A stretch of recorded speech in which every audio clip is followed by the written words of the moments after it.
Guys, do you remember this episode of Ellen DeGeneres? And so we found this very interesting tech company called Ripple that we're going to invest in, right? Okay, what is Ripple? So Ripple is basically a platform to allow people to transfer money from bank account to bank account, person to person, really securely, really simply, really quickly, okay?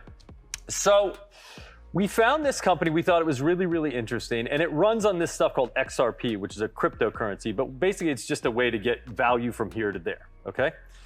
So we're meeting with these folks, and they're explaining to us, the people who run it, this guy Chris Larson and the guy named Brad Garlinghouse, and they run it, and they're talking about the ethic of this company and this platform, and how they actually really care about being an ethical company and giving a portion of this platform away to people that are doing good in the world. So it was around the exact same time that I ran into you on the beach, and you told me about this amazing birthday gift that you got from Porsche, and you explained to me that if you weren't doing this, that what you would be working on is that project, right? Yeah, I would be saving the gorillas, yes. You would be saving the gorillas, and everybody knows about this thing. So, but you never ask anyone for anything ever. And you said, at some point, I'm gonna need some help with this. And I said, you're asking me for help. You never ask anyone for help, ever. And at the same time, you called him. It was on your birthday. You called me on your birthday. I was like, wow, she's calling me on her birthday. Is everything okay? And you wanted to share with me this incredible story, the gift of a lifetime that Porsche gave you. And I promised you on that call that I'd be there to help you. And we are brothers, and we're here to help you. And so we talked to Chris and Brad, and we said, there's this amazing human being, and all they ever do is think about other people they can give to. Whether it's in New Orleans, whether it's in Montecito, whether it's the people that come here, the people out there, you're always thinking about everyone else. And we wanted to show you that people are thinking about you. So, on behalf of Ripple, we'd like to give you $4 million. Now,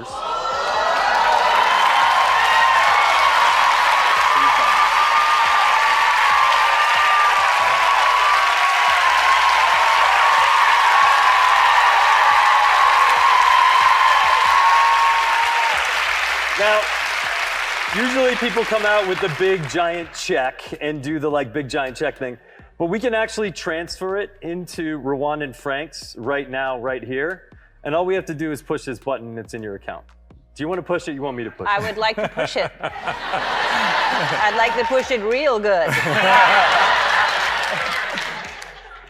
In minutes, Ellen was able to transfer cash across different borders. That one simple click to transfer cash. Rather than being an internet system. So we need that internet of value to be developed. And that's what we spend our time working on, is a replacement for SWIFT and correspondent banking. How do you get all of the payment providers, all of the wallets onto ILP? And then how do you use XRP as on-demand liquidity so that all of these providers don't have to keep balances all over the world because the process is so inefficient. We think that's the winning kind of killer app. And then I think you last group talked about a Cambrian explosion. Yeah. Then you get that Cambrian explosion.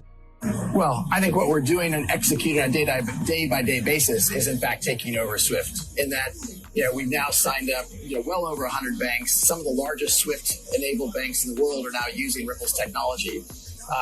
Just last week we saw a remittance company who's using Ripple's technology. They reduced the price per transaction to their consumers from $20 per transaction to $2 per transaction, and they saw an 800% increase in usage overnight.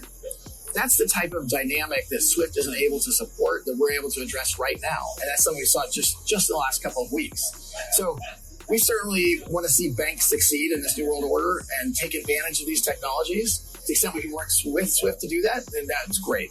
The payments, you have north of $20 trillion going cross-border each year. It is fraught with error rates, and it's slow, it's expensive. For me, it's a classic Silicon Valley going up against the big behemoth Goliath, but it's so broken. When I go talk to banks, it's a beautiful thing for me because banks don't like SWIFT. They're frustrated with SWIFT. Their customers don't like SWIFT. And that's a great place to be when you're selling into that. So And Swift, it seems, has responded to what Ripple is doing. How does their new technology, the response that they've created, compare to what Ripple's doing? So they changed they sort of pressed on their customers to credit payments more quickly, and they added an acknowledgement at the end of the payment. So it used to be fire and forget. Now they send a message back from the end when the payment's acknowledged. And that does address some of the pain points that people had. But I think, one thing, there are a couple things it doesn't address. So one of them is it doesn't enable settlement at the time of payment. So if you think that that's an important thing, it kind of attacks our sort of submarine strategy of like, we'll give you a better payment system and it can settle at the time of payment. But even if you don't care about that, it's still a better payment system. So I mean, obviously the bidirectional messaging and everything, it's still a better payment system. But like, if you can take away the major pain points, maybe that sort of attacks our strategy of saying we're going to take away your major pain points. So like, we can take away some of those pain points too.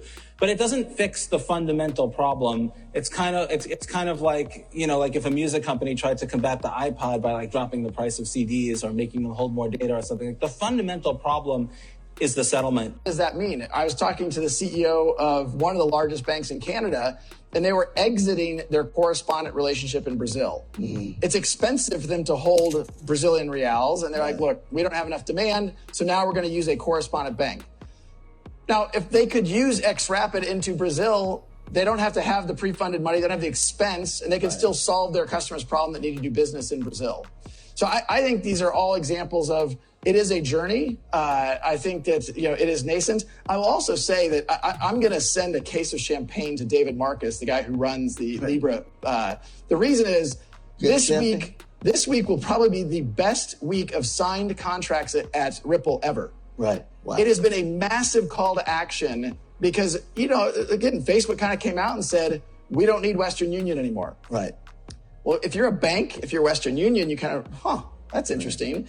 And I think the banks realize that if Facebook is going to be a competitor in this space, they can't depend upon a technology like Swift to compete in the marketplace. Correspondent banking, it was built decades ago. It hasn't really evolved. It's, you know, based upon, you know, Swift messaging between correspondent banks.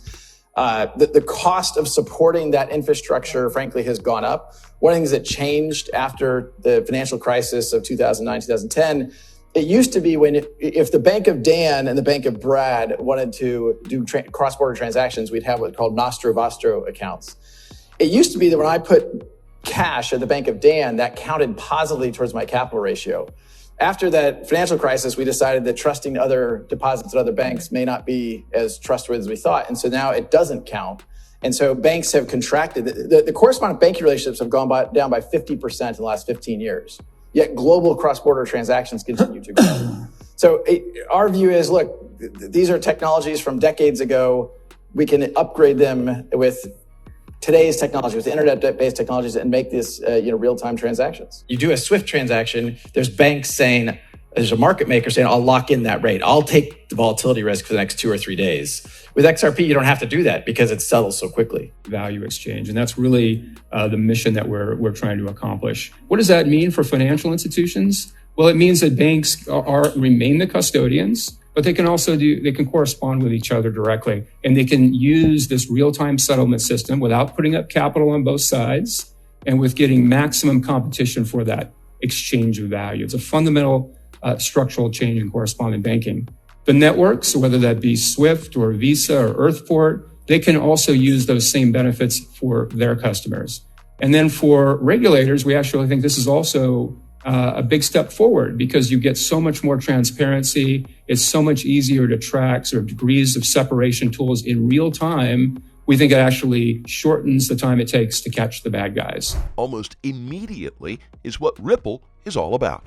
As always, welcome to Moneyside, your favorite crypto channel. If you're new here, hit that subscribe button and turn on notifications. That way you get updates when we drop new videos. And don't forget to smash that like button. Remember, you can always leave a comment or a question in the section down below. Well, today is yet another day in court. Ripple still on the winning side, and of course, the regulatory body isn't. On the other hand, the SEC has filed a motion to extend the time to file all parties' reply briefs until November 30th, 2022, and asks the court to order that any additional amicus briefs be filed by November 11th, 2022. Ripple consents. New dates in motion. This request extends the time a bit more, and it seems as though the government is trying their level best to drag this case along. In fact, most crypto enthusiasts are branding this case as the never-ending lawsuit. But here's the thing. There's a lot riding on the lawsuit. I mean, cryptocurrency's fate